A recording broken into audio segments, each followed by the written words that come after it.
On your television screens, these are visuals we are picking up of Prime Minister Narendra Modi, who has now reached the United States of America. Those are the visuals that we're talking about. He's leaving for the United States of America, and this is an all-important visit that we're tracking very, very closely on Republic Media Network. This is essentially a 5-day visit of Prime Minister Narendra Modi, who will be in America.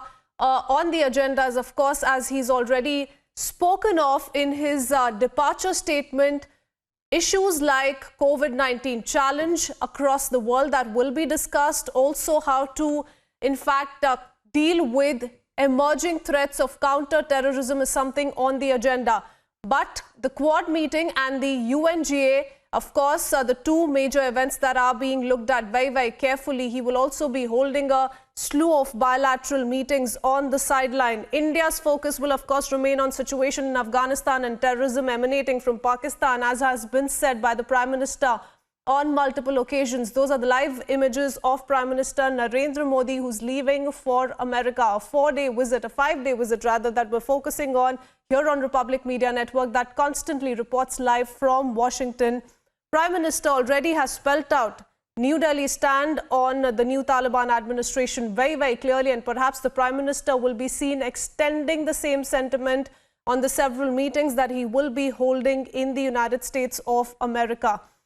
So India, though, has made it very clear what its stand has been as far as the growing security challenges in its region are concerned, but an all-important meeting that is to take place in America, the Quad Summit first up, and also the UNGA address of the Prime Minister that we're watching out for very, very closely.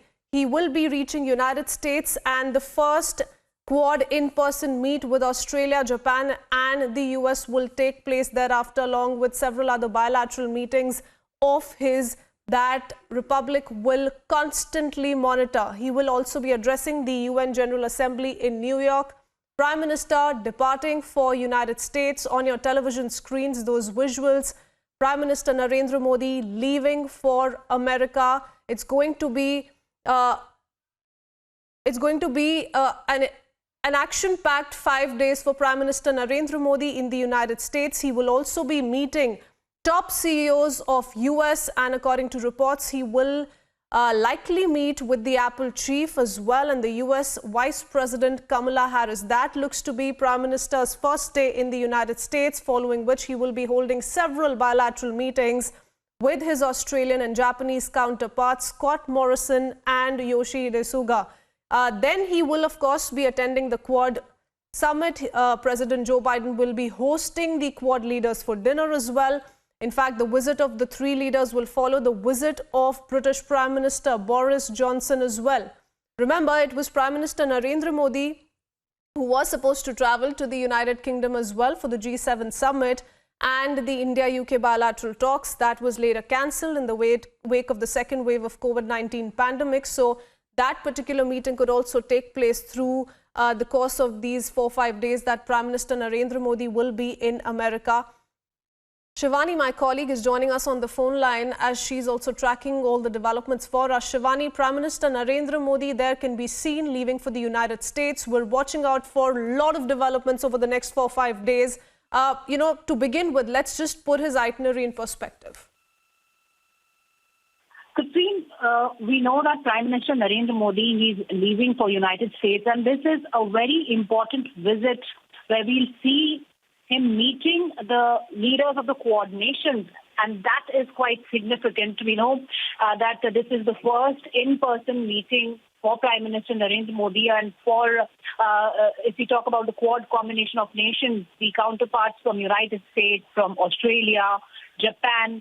So he'll be meeting these counterparts, and this is a visit that starts today and it will continue till 25th of September. He has also tweeted, Prime Minister Narendra Modi has also tweeted that I will be meeting the Prime Minister Morrison of Australia and the Prime Minister Suga of Japan. So before leaving, he has also made this message clear. He has conveyed about the visit to the people that he's visiting USA from 22nd to 25th of September. And very important here is that not only the meeting of the Quad leaders, they'll be discussing about the vaccine commitments that were made in the last meeting. That was a virtual meeting, could seem, that happened in March. And we've seen the situation evolving in Afghanistan. So a lot of discussions will be regarding that. And we've seen that Indo-Pacific region where China has been flexing its muscles. So that would be a point of concern where Prime Minister Narendra Modi will be discussing with the all-world leaders. He also has...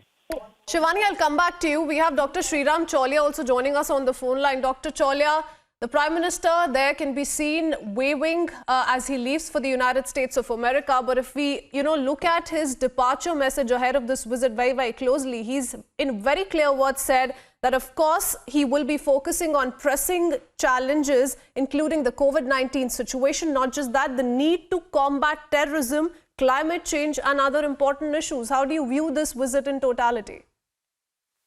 Yeah, no, he is going with a clear agenda based on India's national interests.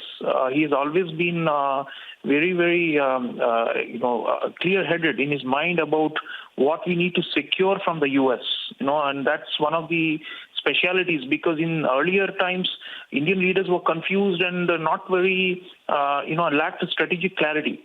So first thing, we want the U.S. to address some of our concerns. Like you mentioned, the issue of terror in the region has become a multi-headed monster now with the big change in Afghanistan, and which was actually facilitated by a ham-handed U.S. policy of exit without a plan. So what do they do now? I mean, the U.S. has left us a mess in our own backyard, and we've got to tell them that it's their responsibility to now assist us to counter terror. So definitely tightening the screws on Pakistan, imposing some kind of sanctions. If not sanctions, then use conditionalities through World Bank and IMF to change their behavior, use the FATF mechanism. So to continue to pressurize Pakistan. These are the key things. And of course, conditions on Taliban itself for their own behavior and conduct. So all these things we need to coordinate with the US. The US does have some levers, although they have militarily left the region. And I think India should be offering our, maritime and land-based assets if the U.S. needs to use them for over-the-horizon counterterrorism aerial attacks against terrorists in Afghanistan and Pakistan. We should be willing to discuss such, more advanced cooperation that usually happens between allies. So short of alliance, we are willing to do many things with them. And I think we should put those on the table so that it's not just that we are complaining and ranting that, you are not listening to us. It's also we are offering something in return. And the same goes with the COVID-19 pandemic, which PM has highlighted. India is the biggest manufacturer. And now from October, we are going to restart the exports. We're going to save the world. And we have already been doing that before. So that's where we need U.S. support and American financing for these initiatives through Quad and also bilaterally. Yes. And likewise with climate change, we are the topmost achievers when it comes to the alternative renewable energy targets with solar and wind. And we need climate finance. We need a larger contribution from Biden. Biden is talking the big talk about, saving the world from the disastrous effects of climate change. But he has to put his money where the mouth is, and developing countries like India, which are they are demanding that we cut down carbon emissions and we shift to renewables. For moving to green technology, we need also climate finance. So I think these are the things we are going to highlight to them in a respectful way, but in a way that they don't see us as, a problem at all. I think for them, India is an opportunity. India remains an opportunity, but we want them to set their strategic goals in such a way that India is seen as part of the solution, and they are supporting us to become stronger, especially in the Asia and Indo-Pacific region.